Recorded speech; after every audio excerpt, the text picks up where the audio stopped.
The Pistons are the basketball champions of the world. It's time. It's playoff time, Detroit. Let's go to work. Shout out Detroit. I got to puff up, you know what I'm saying?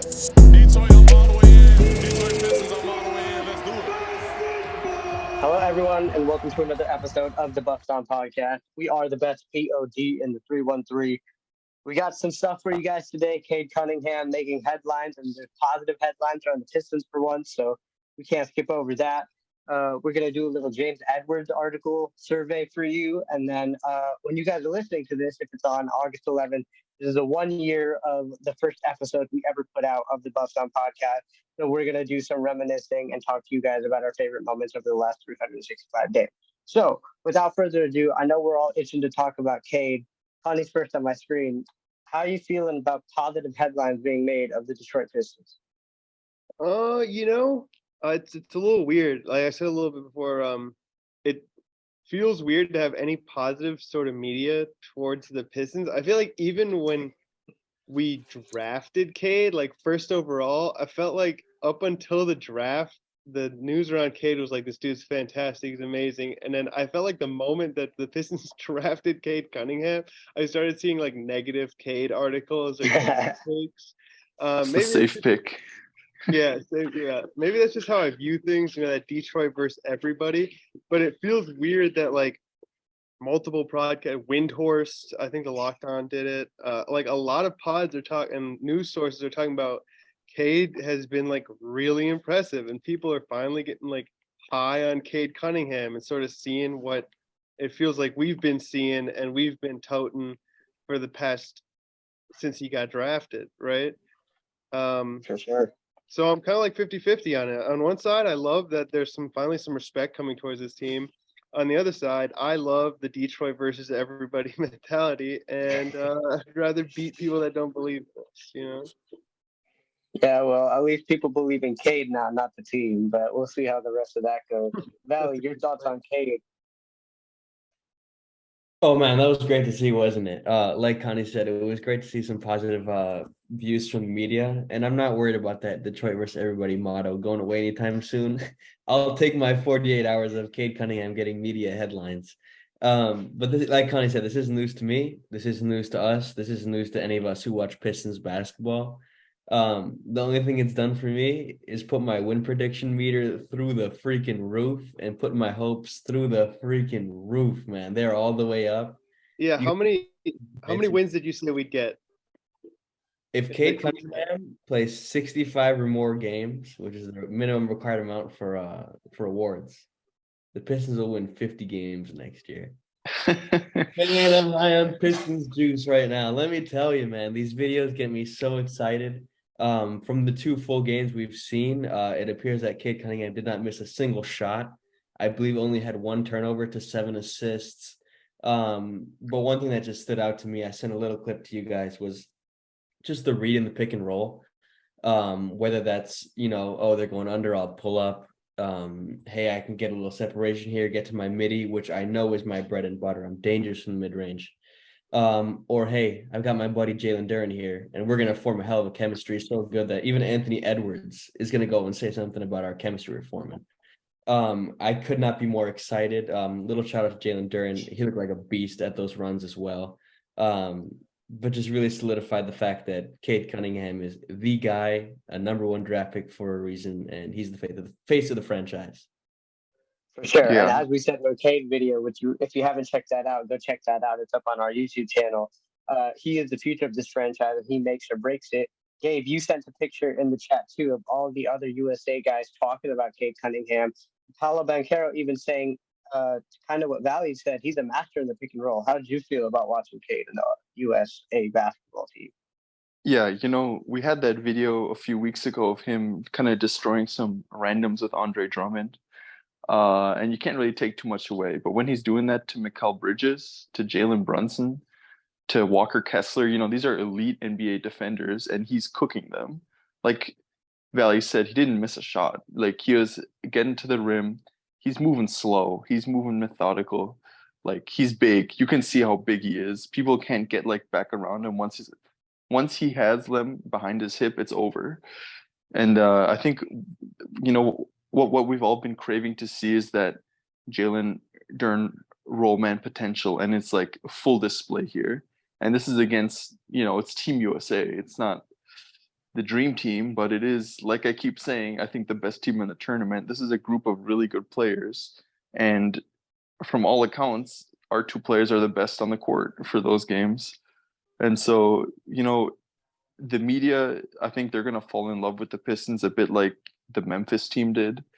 And then it's going to quickly turn into a love-hate relationship where we either beat like the teams with like the Boston fan bases, the Laker fan bases, and we're going to get love from the other people, the smaller guys who just love this gritty team.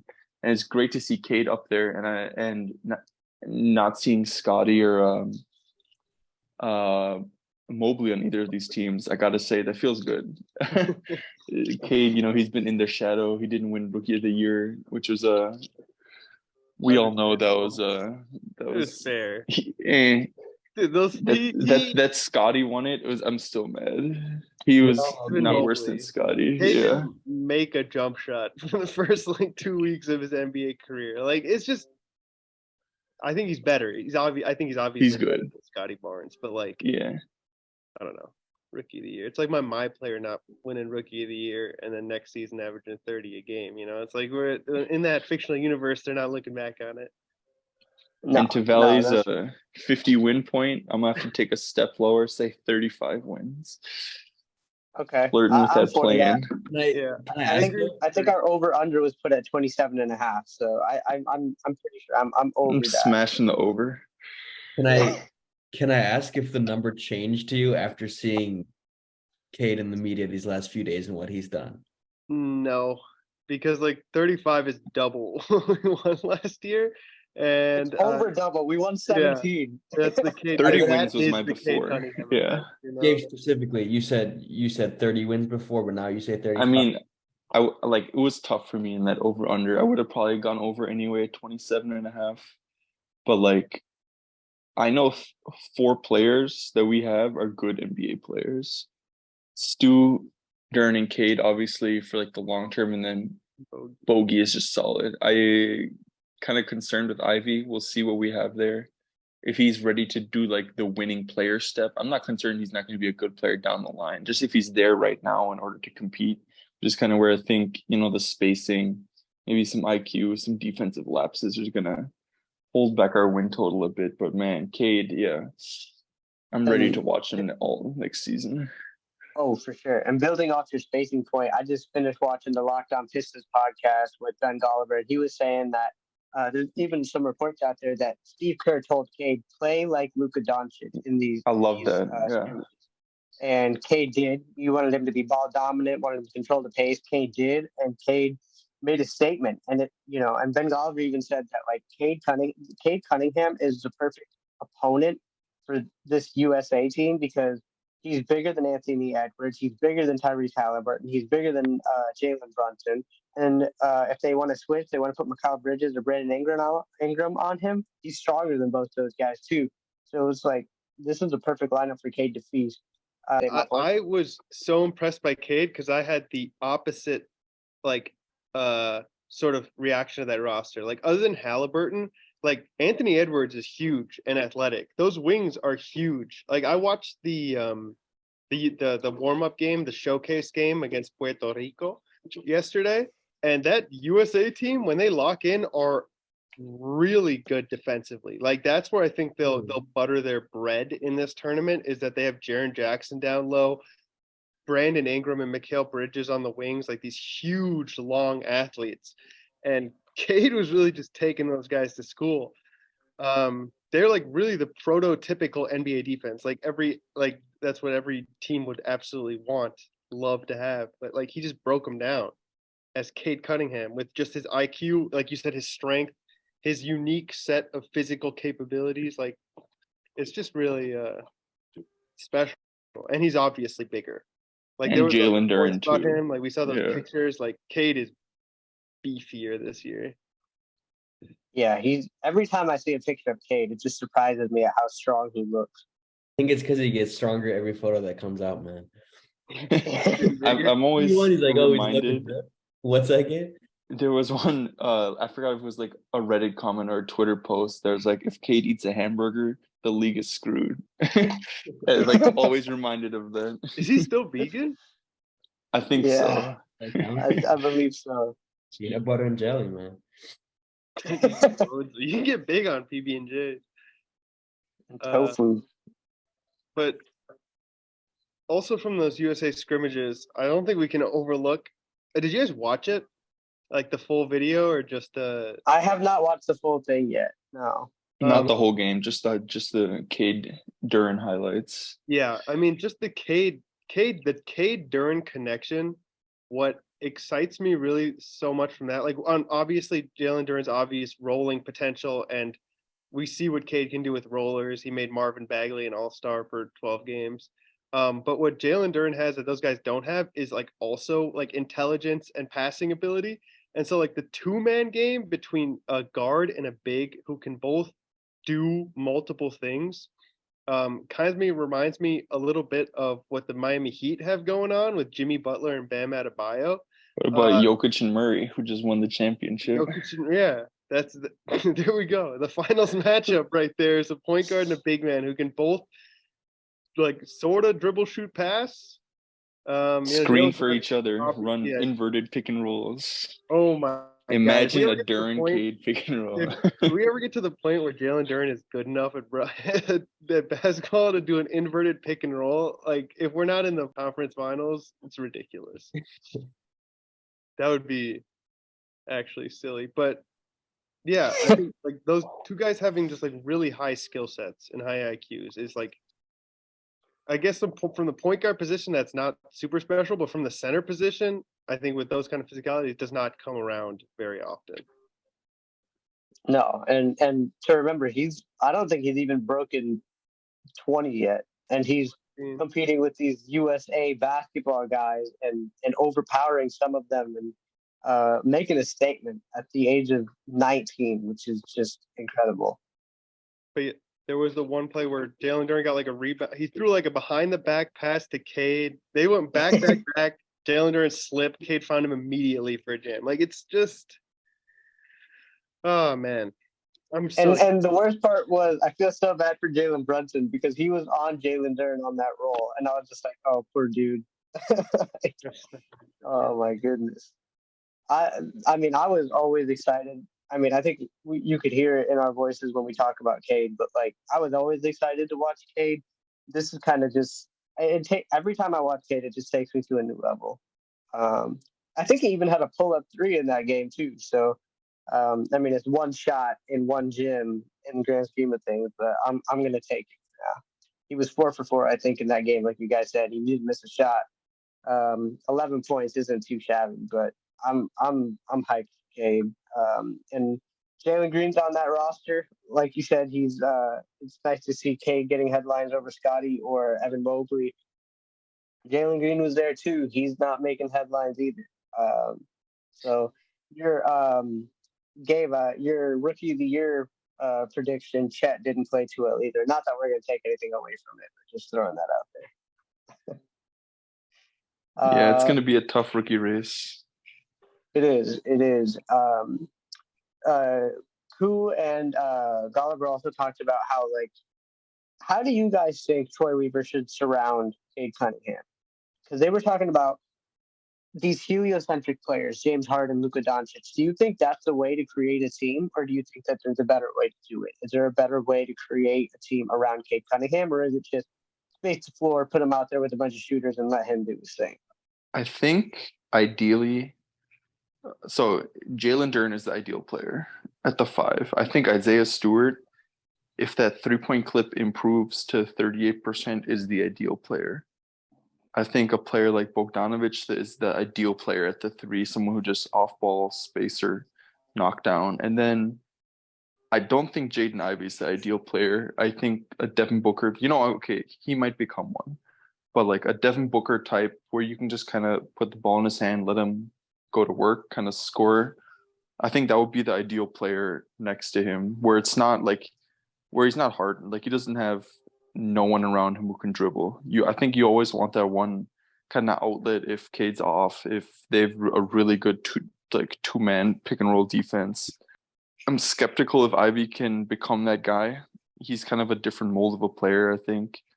Not saying it won't work, but I just think that would be the ideal kind of version of him. I think, See that? I mean, theoretically, a perfect backcourt partner to Cade Cunningham, because we've talked about kind of like the reverse speeds they play with, as Cade's always the, I'm playing in my rhythm here. I'm not going to be sped up or slowed down by anybody else in this ball game. But Ivy's always been like that, up and down, super fast. That's obvious with Jaden Ivey. So therefore, I think they go very well together. And I mean, it wasn't long ago we were talking about Ivy averaging more points than Cade next season. High 20s per game, 30 a game as a peak, which is still very realistic. Nothing's changed in that. So therefore, I think he's the perfect backcourt partner. And then in terms of an ideal team around him, yeah, you want shooting, but I don't really think that like every team needs shooting. I think Cade is just genuinely so good that it's kind of a LeBron situation, which is ridiculous, crazy to say here.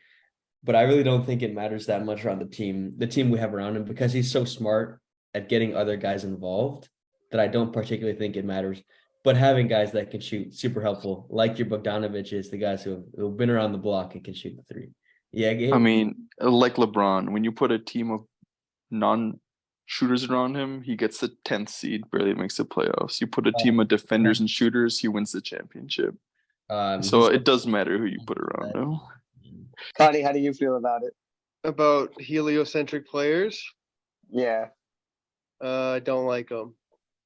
But I don't think this team is built around. I don't think Cade's a heliocentric player. He's So just a you think star, that- and the star needs the Yeah, ball in I his think hands. so. It doesn't make him. You can put the ball in his, but I think he's still going to be in. Like we still have Jaden Ivey is going to get his ball handling opportunities if he starts at the two. Asar Thompson, when he's on the court, is going to get some time with the ball in his hand. Bogdanovich, I think Cade's the kind of like IQ guy that can do stuff off the ball as well and fit into an offense rather than just be one. Because I don't like heliocentric offenses. Like when do they really only work with Braun? And even with that, like he always has like a second dude that's really good as well. I don't know. Never a huge That's fan. fair. Because I always just think of James Harden and those Houston teams and how I just hated watching them. I mean, I'm only hesitant about it because, I mean, like, if it wasn't for Golden State, yeah, James Harden would probably have a ring or two. But, like, you have the Mavericks done the right, like, surrounding of Luka? I don't think they've had the right surroundings of Luka. And even if they do, I don't know if they get further than the conference finals. Like, I'm just hesitant. Like, is a heliocentric offense enough to get you all the way there? Not just to the finals, but through it. I mean, the That's Mavs my have hesitation. fucked up on like a number of occasions, like not extending Brunson for like $60 million before the season started. I don't know. They haven't done a great job surrounding Luke. But yeah, I think making Luka just like that's his one play style so far in the NBA. I mean, they're trying something new now with Kyrie, so we'll see how it turns out this season. Yeah, a full season of it, not just a post-trade deadline version of it. That's a good point. But to give benefit to the Mavericks, they were kind of in a similar situation where the Cavs were when they first drafted LeBron, where LeBron then Luka a few years ago was just so good at the start that they couldn't add talent next to him because the player instantly took him to that level. Yeah. Obviously have an advantage because we won 17 games last season. So I guess I would say there's more hope for us in that aspect. I mean, okay. Mavs also spent a lot of bad money, and Yeah, ton of yeah, but they were kind of rushed and forced to. I agree with that, but they also did not make the right decisions. Yeah, I don't get that. Like, why? I mean, I know there's a rush, but like, I feel like with LeBron and Luka, they just like dump on like LeBron especially. They're just like, hey, let's find like the most mid-ass veterans to put next to this guy so that we can maybe win some stuff. But the teams were never. I don't know. Like the best guy they put next to LeBron was Mo Williams. What about Big Z? Okay, Big Z. He's fine. He's fine. The surfer from Surf's Up? No, it's Adrian Wojnarowski's obviously. But I don't know. I don't expect with like Monty's whole offensive philosophy that this becomes heliocentric. Yeah. Yeah, agreed. And I'm okay with that. I love the team offense. Keeps Cade preserved for a much longer period of time throughout the season. And like Valley said, you need 65 games to win awards here. And we need Cade to not only play 65, we need him to play maybe a few more than that if we want to actually do anything, special going forward. But are we thinking playing contention with those 35 wins or no? No. The East is good. I think the whole NBA is good right now. I could see us kind of being in a race for the 10th seed and then kind of dropping out. What was the 10th seed? As Cade gets injured. Injured. It was 40 wins to get to the 10th seed last season, and that was the Bulls. Yeah, I think we're just gonna be just below that level. You think it's gonna be a similar number? Yeah, probably. Like Orlando last year. That's kind of where I think we're gonna be. That would be a solid season, the way they started. It would. At the end. But you know where I stand. Way. I'm like, if we make the top 10, I wouldn't be surprised. We just have good players. If we got top 10, I would be very surprised and very happy if we got top 10. I'm so used to. I don't know if I'd be surprised. 15. I'll take anything that isn't 12 through 15. Just 1 week. I mean, 1 win per episode would be great for next season. We'll do an episode. And we can make predictions that aren't always like 1-3, 0-4, stuff like that. I couldn't even imagine. We can actually start putting stuff out on Twitter about it instead of being like, "Hey, do you agree that we're going 0-4?" Yeah, imagine if this pod might blow up. I feel like we did solid numbers for a brand new pod in a 17-win Pistons season. Like, if we freaking go above 500, man, people are gonna be clamoring to listen to some Pistons content.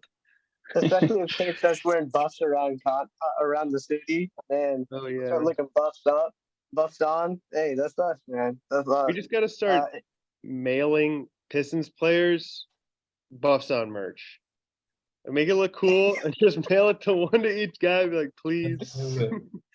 You know what? Valley and I can show up to the Performance Center for one of our sales combine stuff. So we'll just unexpectedly drop some shirts on the way in and on the way out. Put a big stack in the gym, Hey, random question. We DM every single player in the Pistons. Who's most likely to wear it and respond? Ooh. You can include some guys last year that aren't. Isaiah Livers. That was my first guess too, Isaiah Livers. We got the Michigan connection. Yeah. Yeah. Man, we might have to hit up Livers. I think it's Monty. I've tried. He blocks you. If he doesn't follow you, you can't message him. Really? Oh, I thought you meant you messaged him and then he blocked you. No. Hey, I would have been spreading rumors about that we've been noticed by Isaiah Livers if he blocked messaging him. I'll take that. Monty Morris right now is on his homecoming brigade. Hit him up with a local podcast. Throw a shirt on. You know what? Why not hit up him and I'll look him up too. We'll hit out. If any Pistons players are listening to this, we'd love to have you on here. Total shot in the dark, but whatever. Any other notes on Cade, Duran, or any other Pistons players we should reach out to before we move on to the Edwards article? Is McGruder still on this team? No, he's not. He's not. But he might have done it. Are they done? Like, is Cade done playing with the select team? I think so. I think so. Yeah, because we're starting games now, right? So next content is preseason then. Yeah, good segue. I totally forgot to mention that. If you haven't heard, the Pistons are semi-scheduled for 2 preseason games against the Oklahoma City Thunder, one on October 12th and one on October 19th. The October 12th one will be taking place in Montreal. So if you have any Canadian listeners out there, go out and show your Pistons pride. DM us. We will send you a Bust On Podcast shirt, and you can display it at the preseason game. But hey, at least we have a date to look forward to now, October 12th. And when we put out, I think our first official episode, it was around this time that they released the schedule. So we may be having some schedule drops soon too. So excited for those two things. You guys think we beat the Thunder in preseason? Sure. Yeah, 100%. One, yeah. Yeah, I think so. I think like if Cade's gonna play the way he played in like a 30 to 45 minute scrimmage game in preseason, like Doesn't Jalen Duran have I don't know if he has some beef with Chet or something. oh yeah. He bullied him, knocked him over before the draft in like 2022. But Yeah, I they don't know if that's beef or anything. I don't know if it's beef, but he was like attacking him in the tournament game they played against each other when Memphis played against Gonzaga. Hey, if you gotta be physical with the stick figure, you be physical with the stick figure. I mean, Jalen Duren's a man child. I think people on the USA select team and USA basketball team said it. So if you got it, use it. He looks bigger to me. Is that just my I legally mean, blindness talking, or do you guys notice the same thing? as a teenager, he's going to develop, which is crazy to say, but like he'll become stronger, more solid.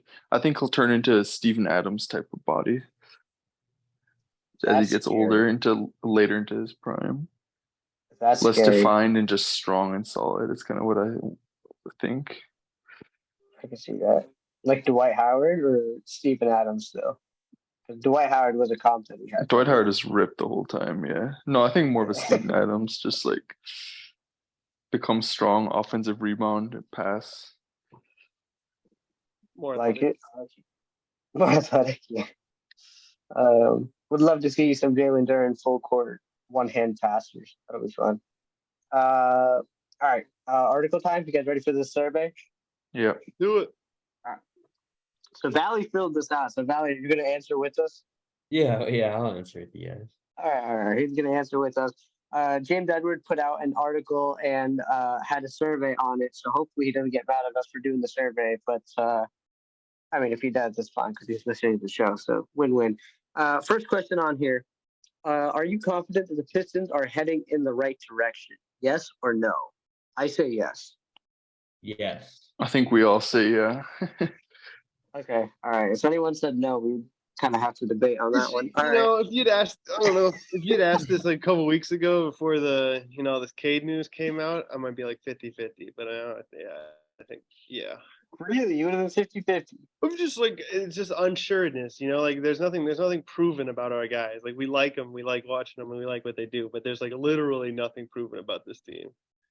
I mean, but you would be confident that the guys, if they all reach some sort of level of their ceiling, that this would be the right direction. Yeah, if they do that. Yeah. But how many players Okay. You're reach their taking a more ceiling? realistic approach. I like it. Okay, but now, yes. Now, yeah. Perfect segue. Next one's a Cade question.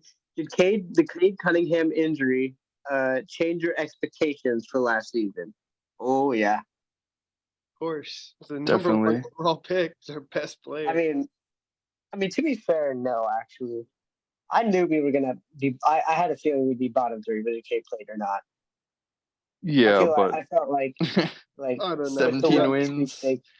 You're going into last season saying I'd be happy with 17 wins. Dude, I didn't say I'd be happy with it. I said I would respect this it. is the anniversary pod. You can go back to that first podcast after the Cade injury, and we were just it was a very sad podcast, and I think that just tells you that it really did change our outlook on what was happening. I mean, I think it Yeah. changed the whole like organization's outlook. Like, the plan was to be more competitive that year, and you just can't do that when your best player's out the whole year.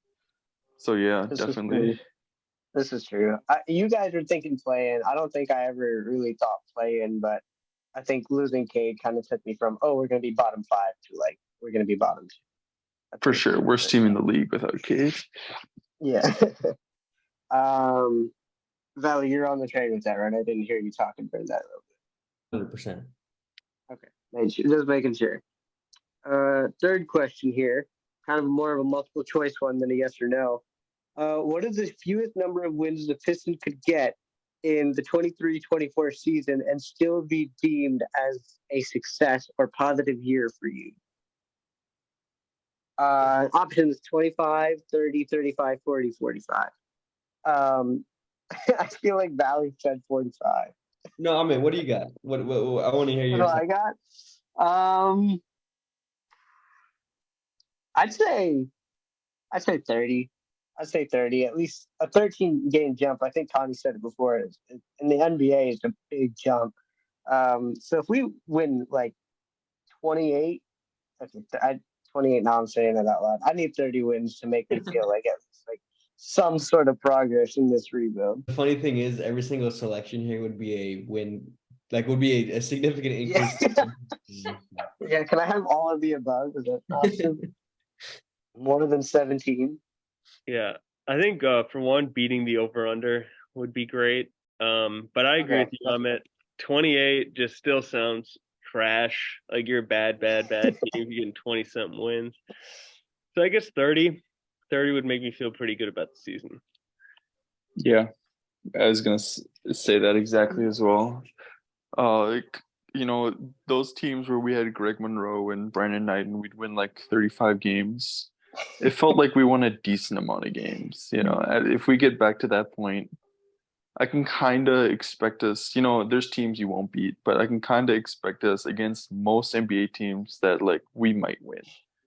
I want to get back to that point, but we probably won't, but we might. So yeah, 30 wins. I mean, and there's always going to be those. There's always going to be those fluke games too. Like we swept Golden State last year. Yeah. The worst team. There's no fluke about that. There's a better team. All right.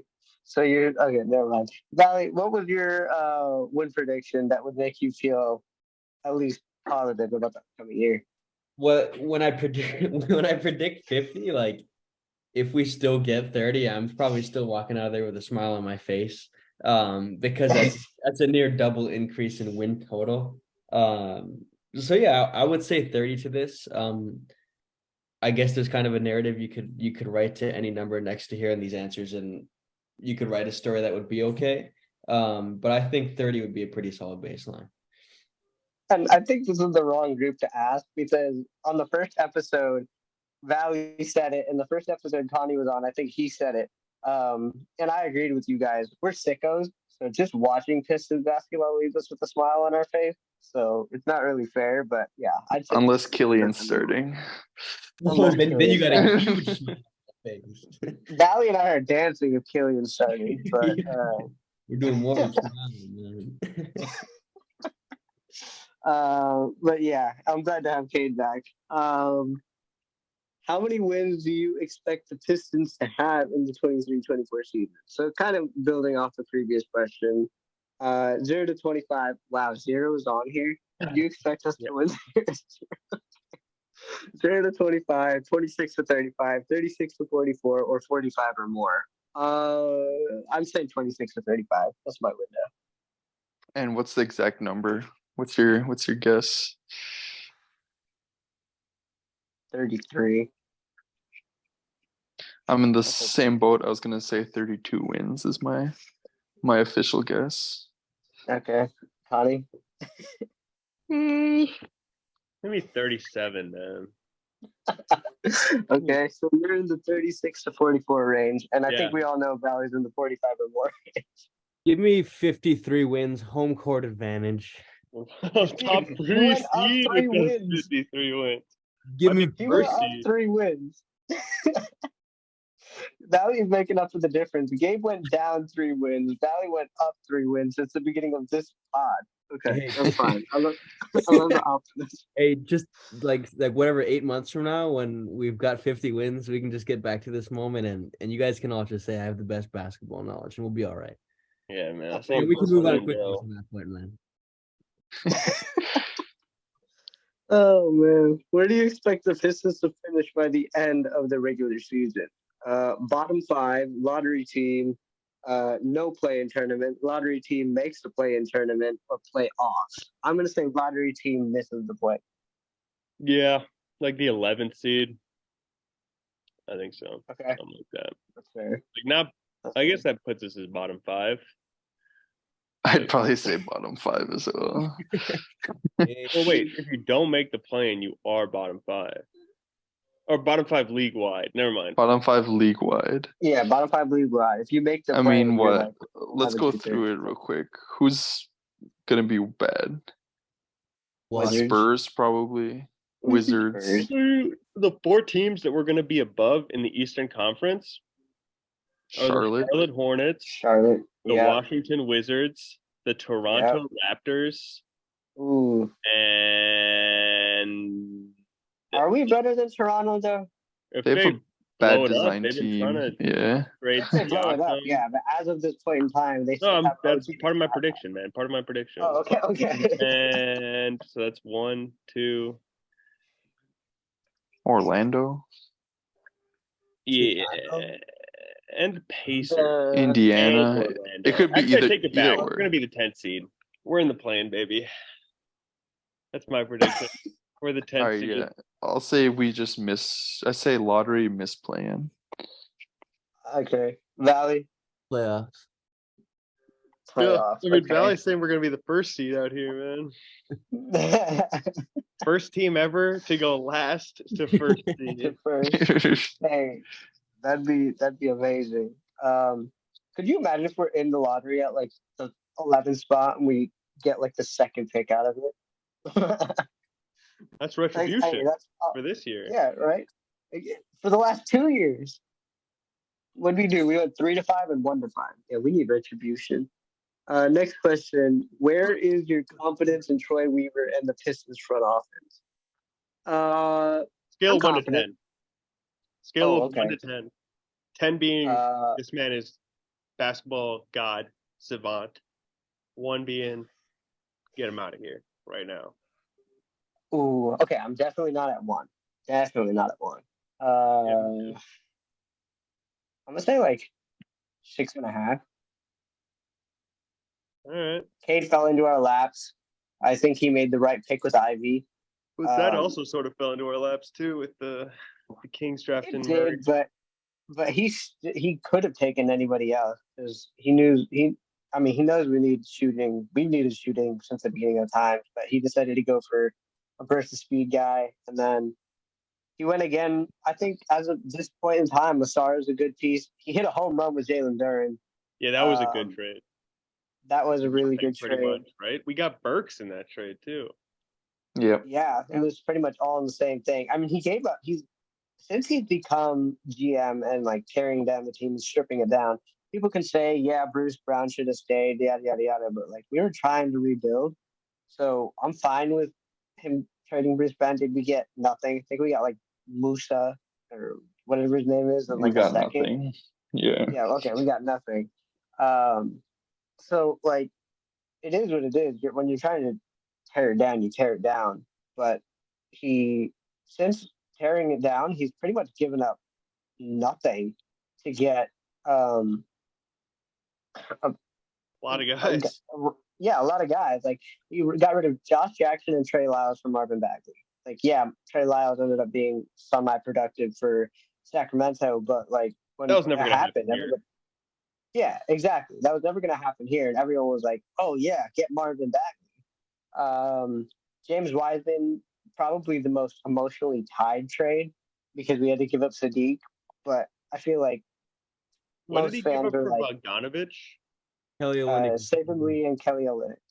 Yeah. Also good. Yeah, not a bad trade at all there. Traded Mason Plumlee to the Charlotte Hornets to drop us 20 picks in the draft. We kind of gave up JT Thor in that trade too. We picked up also Koprivica in that deal. So it's Mason Plumlee. What would you expect?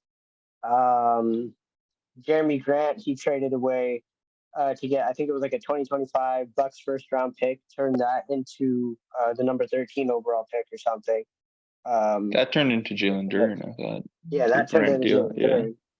So like that's a steal because when that trade happened, we were all expecting like a bag from Jeremy Grant. We got pennies on the dollar, and we turned it into Jalen Duren. So steal.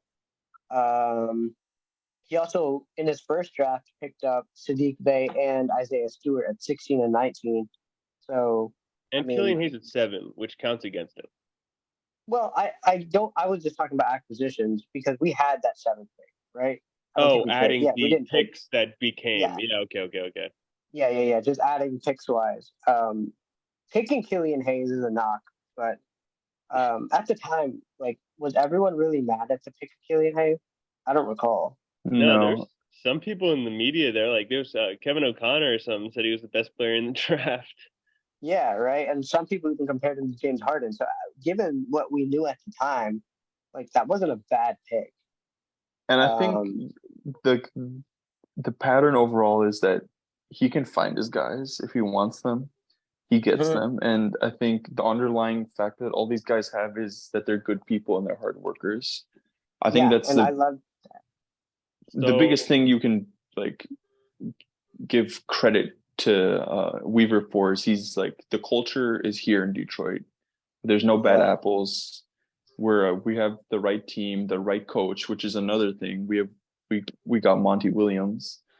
Um, so that's I think the biggest compliment you can give him. He drafts the right guys and he knows so who what to would you pick say? and what to do with them. I One give through yeah, him 10. a 7 just because I don't like the Sadiq trade. I'm sure there are other internal reasons. Still don't like it. And it's kind of because he's done this part, and now we'll see how he can handle the extensions, how he handles trades to make us better, rather than just tearing down and rebuilding. Now we need to make improvements along the margins. OKC kind of fell short in that department. They were never able to get to the top.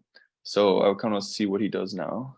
Oh, yeah, and I think he has done good making improvements around the edges. Like we're like today, as it stands, we're a better team than we were than last year For because of the sure. acquisitions of Monte Morris and Joe Harris, and we gave up basically nothing for those two.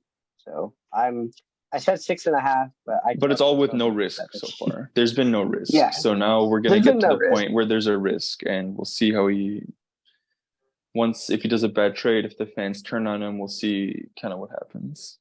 I mean, fans have already turned on him, so like, I'm happy with Kevin Troy. Yeah, I'm extremely happy as well. Yeah, I talked a lot through that segment. So Valley, Connie, on a scale of 1 to 10, you're confident in Troy Weaver. I'll probably go a 7 as well. Like he's made a lot of smart, like sort of low impact moves. I also don't like the Wiseman deal. I just don't think he's very good. But yeah, like Gabe said, it's time. Like when now it's like you're playing with house money. This team was shit. Like you really just tearing it down and trying to make something. He's made something, and now it's time to make something good. Yeah. So we'll see what it moves forward with. But yeah, I no, I don't think I have any real reason to not believe in him. Fair enough. Valley? I'm probably a little bit more optimistic. I'd probably say 8. I was leaning a little bit higher, maybe 8.5 earlier, but you guys put up some solid points. I remember when that Sadiq Bey trade happened. I was super pissed off about it. I was so upset that day. It ruined my whole day. Looking back on it, I'm kind of impartial. But I think an underrated thing Gabe brought up is the locker room characteristics. Like he's drafted the right guys. He's gotten the right guys in here. He's done a lot of things right. When we talked about Killian Hayes, you can knock on him for drafting Killian, but a lot of people had him mocked higher than 7. Yeah, he's given me no reason to doubt him. Therefore, I go 8. I go like an 8.2, slightly above an 8 for me. I love it. You're the most optimistic of the group on this pod today, and it's great. Yeah. I love the That's what Cade footage does to a guy, man. optimism. All right, let's see. Next question here. Were you excited about the hiring of Monty Williams as head coach? Resounding yes. Yep. Yes. Yeah, right. All right. That's an easy one. Absolutely. Yeah, no need to waste time on that one. What player needs to take the biggest leap forward for next season for the Pistons to reach 35 plus wins? Cade? Yeah. Yeah. But think about this, because we I know don't think so. Yeah. is there a jump from a different player that would make us a better all-around basketball team in terms of just winning ball games? Actually, Because I want to have a case here for Jaden Ivey. I think Same. he's X factor here because I think we know what we're gonna get from Cade. I think worst case he's gonna give us like a 26-6 base stat line. You're gonna get from a lot of these other guys. But Ivy's the guy, Is he gonna average 16 and shooting efficiently, or is he gonna average 23 and be, super fun and taking the right steps? Therefore, I go Ivy. Yeah, I That's also fair. go Ivy. And I think I- the off-ball shooting, the off-ball movement is going to be huge. I need to see him be a weapon on offense and not kind of be a Westbrook. Like Valley said, I think like you can kind of take this question two ways. I think it's implied kind of Cade is already that good. I think it's implied Duran is like going to take that leap. Stewart is just going to keep on slowly improving. So I think the biggest X factor, like I said, is Ivy, where it's like he could kind of make or break us taking that next step or us being kind of where we were last year at Cade. I can see that. I started thinking about it as soon as I said Cade because, like you said, we kind of know what we're gonna get from Cade. Duke, his development kind of hinges on that three ball, like we've been saying all off season. But I feel like, I mean, the options James has here is Cade, Ivy, Duran, and Stu. Is there anyone outside of those four guys that you feel like we'd need to see an improvement from to take us to that 35 plus wins? I feel like an improvement from anybody outside of those four is a monumental win. I argue that it is Cade. Like you guys are saying, like it's like a given that this man is gonna be like 26 and 6 is good. Like he's been, as much as we love him, has been pretty inefficient to this point.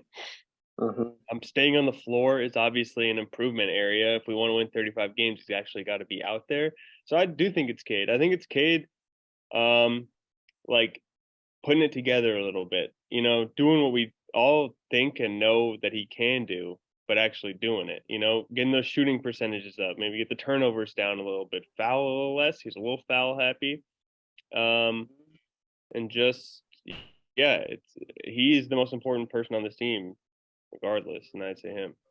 Yeah, I think you're right. It is Cade, and it's all hinged on his three ball. If he can start making a three, then this takes us 30 to 25 wins easily. And then I'd say the hinge piece to becoming a really good team is Jalen Duran. Because if he can become like a defensive force and actually like a really good center, that's what would take us to like the next level. I can see that. Which player do you think will have a breakout season? He basically has the entire roster on here. Does it count as a breakout season if they're a rookie? He doesn't have a star on here.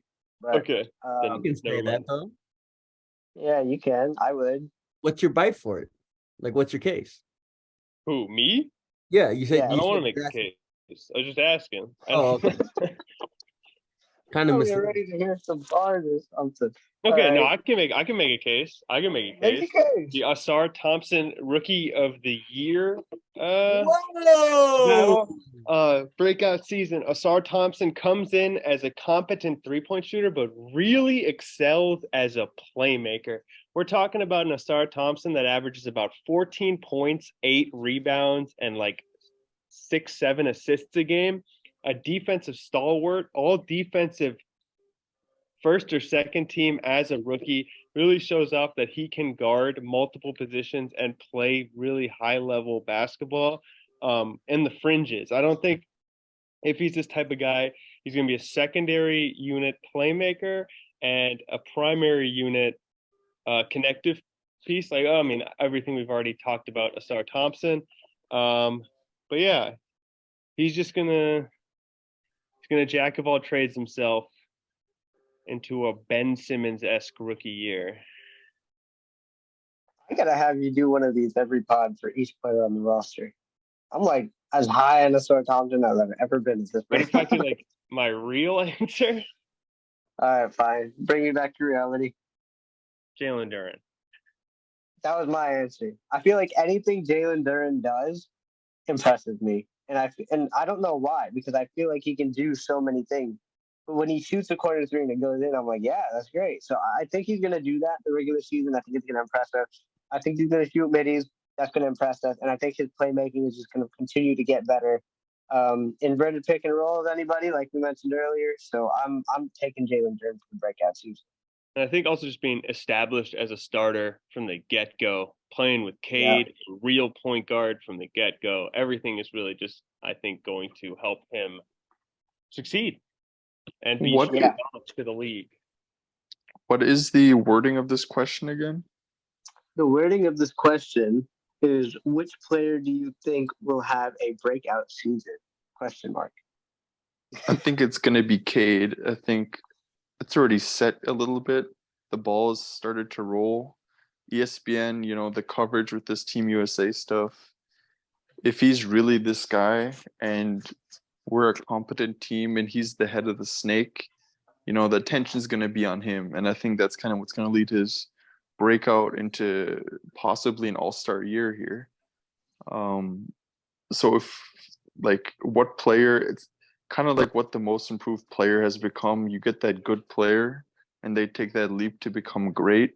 That's kind of where I could see maybe he's still a year away from that. Maybe he's just, he's just a year too young, too little experience.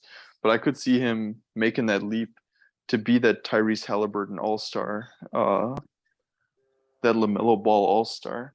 So I could see him doing that. And then, he might make other players improve as well. But he's kind of the guy that makes everything change. All eyes are going to be on him. So I'd be very confident with saying Cade here. I mean, there's really no way to make an argument against Cade for 90% of these answers. So I'm with you on that for sure. Valley, who was your pick? Yeah, I second everything Gabe said, and I say Cade Cunningham as well. But just to have a little fun, I'll say Isaiah Stewart. I still think he's going to shoot that 3 ball really well next year. I'm a firm believer in that. And that could just really unlock our team. So I'll say Isaiah Stewart, just to get a different name in there. Fair enough. All right. Next question. How do you feel about the draft pick of Asar Thompson? Yes, I love the pick. No, I wish we had drafted somebody else, or not sure. Time will tell. I would say yes. I'm happy with it. Yeah, I would say the same. Same. I love it. I mean, obviously there's an unsure factor kind of about him. We don't really know what he is, who he is, but part of it is who else is on the board during draft night. Yep. I think by the time our pick rolled around, I think most Pistons fans were kind of in unison that we wanted Asar, and so yeah, I just love the pick and of what we saw already, his defensive impact, his feel for the game, his passing. I don't think he's going to be an impact player. Unfortunately, I don't think Connie's prediction is going to come true here, but I could see him averaging 4 points, 4 rebounds and 3 assists. Kind of. I don't think he's going to be horrible offensively, and I'm still going to love every minute he plays. Dang. If he goes 4, 4, and 3, man, we're gonna be hearing so much shit. That's bust watch. I mean, yeah, I think he's gonna shoot 30% from the field, high 20s from the 3, and not play as much as we think right now. Just because I think we're gonna win some games early and then kind of keep the roll with our bogey livers on the wings. If Asar Thompson's rookie season is Killian Hayes' stats from last season, are you happy or disappointed? His last Real year? Happy. 10 and 6. Yeah, that's Real what happy. I'm thinking. 10 and 6, high 20s from 3. I think it was low 30s there. More rebounds, obviously. I think that that would probably mean he's taking too many shots. So actually, no. Because if you're the worst percentage shooter in the NBA, you shouldn't average 10 points a game. Because you're just taking too many shots. You know what I mean? That makes sense. Last question on the survey here. How would you grade the Pistons offseason? He only has A, B, C, D, but we'll allow pluses and minuses. Come on. Is incomplete and an option? What else? I don't think we're done. I think we're gonna make a move. Wiseman, Bagley. Something else is going to happen, I think, but I'd say a B+. I mean, that's fair. B+. B+ with a. I do think we can sneak into that A- range if a trade comes around. Morris, I think, is a great pickup. The Joe Harris was a great pickup. It's just insurance. They don't have to play, but I mean, Morris will. It just gives more options, more depth. Possibilities when players off, injured, whatever happens in the NBA. And I think that itself, that's nothing special. It's a C+. But then when you factor in Monty Williams I think that's the dream. That was the big fish this summer for coaches. I think that just brings it up, you know. Just so happy about that. But again, how much will that affect us in the long run? We'll see. So I'd be happy with the B plus A minus range right now. 89%. I love it. You put a number on it. Cahill, and James Edwards did a pod on the Lockdown Pistons, and they were kind of in the C plus B minus range, which I guess is okay. But I was a little more optimistic because the way I see it is like, how are you going to improve on your team from last season, right?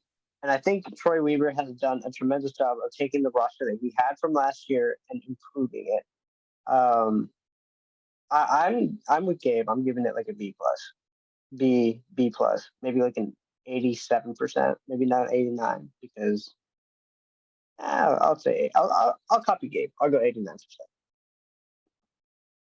I'll say B. I don't think any of the players that we got were like anything special. No, but but the roster is certainly better. The roster is better. But I think most of the roster improvement that we're expecting to see is off internal improvement rather than like changes to the roster. Like adding Monty Williams, I think that's the Monty Morris is the biggest one because it lets us stop playing Killian Hayes. So that's probably the biggest improvement. But really, like, why it's a B, like, even though those guys aren't like super special guys, it's because we really gave up nothing this offseason. Gave up like 1 second-round pick eventually. Yep. And Balsa Cooper Pizza, don't forget that. So 1 second-round pick. Don't you think that's an argument for a higher grade that we? No, because they know most of our improvement will be internal, so they're not doing the Knicks thing. We're like, all right, let's go get, let's drop 80 million on a player and kind of, what Houston Rockets did. They got better players. How would you rate Houston Rockets off season? Oh, bad. Yes. Yeah, that's a D for me. I'd rather be in the go around the edges and trust our internal development than get these so-called stars to help your team. Not stars. I don't know. Like, there's a reason that teams gave up on Joe Harris. I mean, they gave up on Monte Morris because they're trying to lose, and I think that was a great value, like low distressed asset play by Troy Weaver, because that was a team that was just dumping things away to try to lose games next year. So that was a good play. But like, there's a reason that the Nets were trying to get off Joe Harris. Also, guessing too much on internal improvement, I think, is a way to get caught as well. Fair. Valley.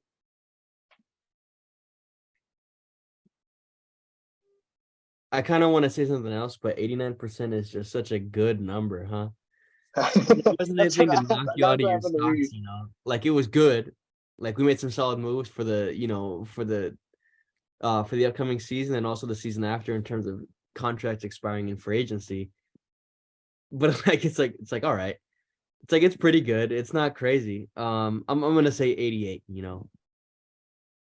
I don't think there's anything that would have moved the needle to like up in the 90s for me, because I don't know if I would have wanted to go and make a crazy move like that. I do believe in the internal growth, which is kind of tough to grade an offseason when internal growth is such a big factor of the offseason. That's fair. But I'm happy with it. The way I look at it, you even brought in another aspect too, just like, how does this set us up for the future? We didn't make a big splash when we didn't need to. We took a roster that was, it's kind of hard to take the worst offense or in defense in the league and make it worse. But I feel like he made an improvement to the roster, and I feel like it sets us up for the future. So I'm happy with my 89%. Any other thoughts on the grades or any of the questions we had before we move into the reminiscing part of the podcast? All right, no.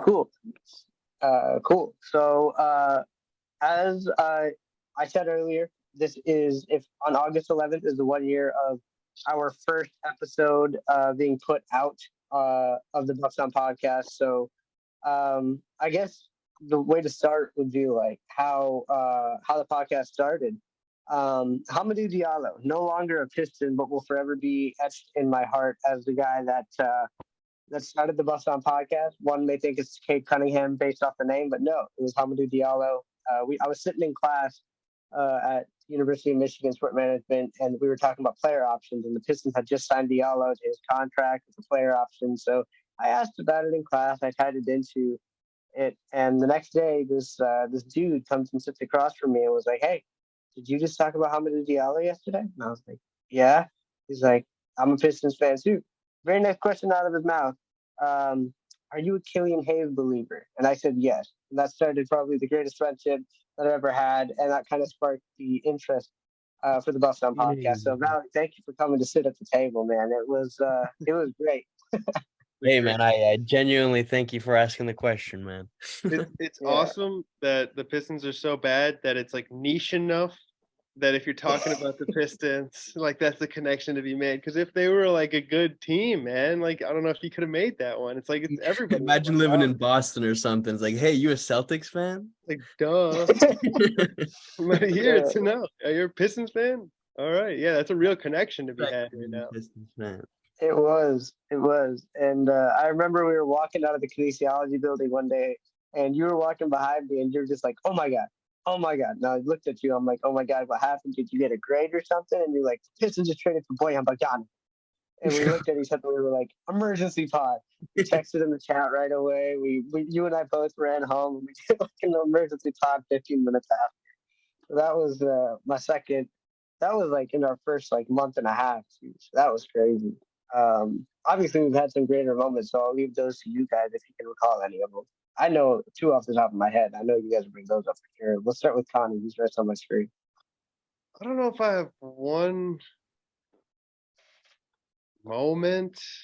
I really like the pods that we did when Cade was on that little streak, but like I don't know, like moving away from home, there's no Pistons fans around here. I just really like the opportunity to see you guys every week and have a good like hour-long talk about something that I love talking about. Like I would do this if it was unrecorded and we just did a Zoom call, man. Like I don't know. I love talking Pistons. I love that we're doing this. I think yeah. That's my the whole thing. I don't have a specific flashbulb memory about this last season. I just really appreciate that we do this and keep us all connected. Same here, Gabe. I really liked, every time, this is a rough season to start. Like, it's tough to start a podcast when your team doesn't win any games and there's nothing really to talk about. But every time, like, Isaiah Stewart would do a new move that we've never, like, seen before, we'd all be like, that's top of the news list. A1, we're coming in hot with that one. That was always really funny. And then I think the pod I enjoyed the most was the pre-draft pod with Bryce, where we just deep dove into all these prospects. That was really fun. Yeah. Bryce is a great guest. And I mean, shout out to Andrew, the Bleacher Report guy. Those are the ones I was there for. Yeah, like those are just great guests to have so quick. And it was just like Connie said, talking Pistons. There's not really Pistons fans around. Other than you guys, I don't talk Pistons with anybody. So, I mean, it's just always fun hopping on every week, especially if we get a win. So, I think next season will be even more entertaining for all the listeners. Talking about some wins. We'll be enthusiastic. Yeah, that's what I'm looking forward to the most. Talking about some wins. Yeah. The pods that we got to talk about wins this past season were so much fun, man. Those 10 pods went crazy. Oh, yeah. We had 17 fun pods. Out of 50. I really liked when I was on my hot streak in the beginning of the season where I was just hating on a guy and they would immediately correct it. That was awesome. That was awesome. We'll have to try that again at the beginning of next season. Bring that back. Yeah. Yeah, we will. And we'll have to create some sound effects for it too, like the Connie crystal ball. But like Dave said, shout out to Andrew for coming on. He was our first ever guest of like a big pod. He even shouted us out on Instagram and Twitter, so we appreciate that. Bryce doing the same thing. I remember how happy we were, and we were all so nervous before Andrew and Bryce would come on. We were like, "Oh my god, I hope this goes well." And then afterwards, it wasn't like we were relieved. It was like, "Oh my god, I can't wait to have this guy back." So huge shout out to them. for helping us out along the way. And hopefully, if there's any other Pistons podcasters out there, let us know. We'd love to have you guys on, not just for promotional purposes, but we love talking Pistons basketball with. I like Connie said, like we love just hopping on a call. Whether it's recorded or not, I love coming on the call and just talking hoops, talking Pistons. So it's great that, and we can't forget the Motor City Cruise game. Like, how many podcasts in their first year can say they offered free tickets to an NBA G League game and had like a great turnout? Like, nobody.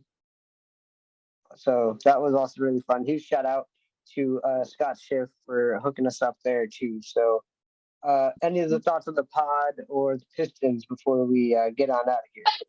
That's a great call. I love being courtside at that game. It was really fun, and I'm gonna go to some more games next year just for fun, probably. I just want to say I went to NASCAR over the weekend, and there's that one racer sponsored by the Pistons got second place, and I got a free Pistons headband from there. So shout out to that guy. From him? I love it. No, not from him. From a guy there, from Ford actually. So it was his car, but he wasn't there. It was his team though that handed these out. So whatever that guy's name is. That's our guy. We should That's our guy. On his, He's number 48. That's what I know. Gonna get a Pistons jersey with 48, and then whatever that. Get the Buffs on sponsor on that NASCAR. Oh my god! Some stickers on there, man. How much That does it would be cost? sick. A custom sticker maker. Let's DM him on all four of us. DM him, and then we'll DM him on the Buffs on official account. He'll have to see us, you know. All right, guys. Eventually. $15,000 per race. Can we come up with it for a Buffs on race car? All right, guys. The link in the bio. $15,000. We're gonna make a GoFundMe to get a Buffs on NASCAR, bro. Hey, where's the shot? Where's the shot? One thing before we have to actually talk about Pistons news on here. This is a Pistons podcast after all. We did sign Stanley Umude to a non-guaranteed training camp deal. Speaking of the G League, because he went off that game we went to. So good to see Stanley coming back. But yeah, find our GoFundMe. You want a bumper sticker on the race car. And if you want some Buffs on merch, let us know. Display it at a Piston game. We're at 400 and almost 70 followers in a year, so I couldn't have asked for anything more. 22 subscribers on YouTube, which is mind-blowing. Almost 30 listeners per podcast. 1.2 thousand plus total listens. So we're on the rise, boys. And like I say at the end of every episode, throw the Buffs on Detroit because the future is bright.